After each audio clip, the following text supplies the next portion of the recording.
Hey guys, it is top 5 time, which means I've got the 5 biggest stories of the week all ready to go for you, so let's crack into it.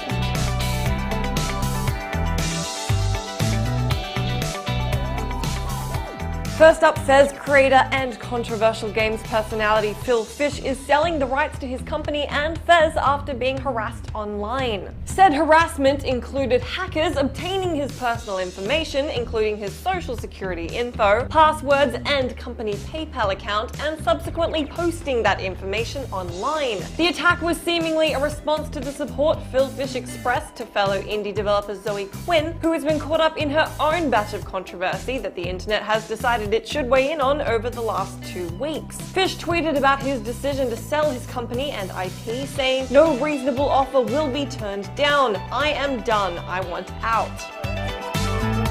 Continuing on with the theme of things on the internet that suck, feminist frequency creator Anita Sarkeesian was victim to abuse and death threats this week. Writing on Twitter, Sarkeesian said, "Some very scary threats have just been made against me and my family. Contacting authorities now." Creator of Buffy the Vampire Slayer and my personal hero Joss Whedon spoke out in support of Sarkeesian, encouraging his followers to watch her Tropes vs. Women in Video Games series, which takes a look at gender inequality in gaming. Now, it doesn't matter to me or anybody else whose side you're on, and you're entitled to your own personal opinions, but there is never an excuse for harassment or threats. Alrighty, let's get back to the news.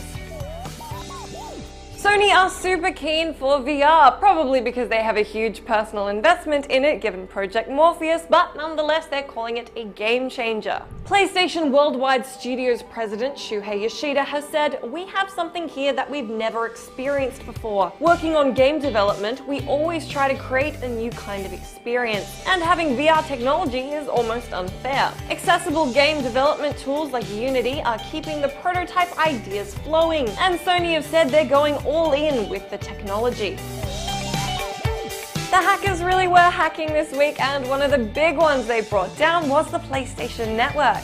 Other major networks, including Blizzard's Battle.net, League of Legends, and Path of Exile, were also brought down by denial of service DDoS attacks. A group on Twitter fessed up to being the asshats, causing the rest of us a minor inconvenience, although it's hard to say exactly why these groups were targeted.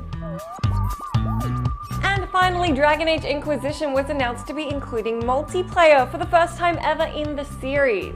The RPG will have a 4-player cooperative mode independent of the single game. Players will be offered up a variety of heroes from different classes to choose from. They can then explore randomized environments contained within 3 multiplayer campaigns. Gold gathered here can later be spent on treasure chests where players can pick up all kinds of new loot, equipment, and what have you. The mode is set to get heaps of DLC, but BioWare have promised that all of it will be free.